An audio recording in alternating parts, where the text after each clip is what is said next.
Hey friends, Andrew here. Welcome back to Joe Tutorial, and in this video I'm going to show you how to change your Discord theme. Now, how do you do that? Once you're inside Discord, click the user settings gear on the left hand side. You'll find that towards the bottom.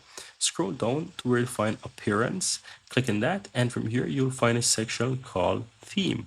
And here it's showing you that this is the default theme.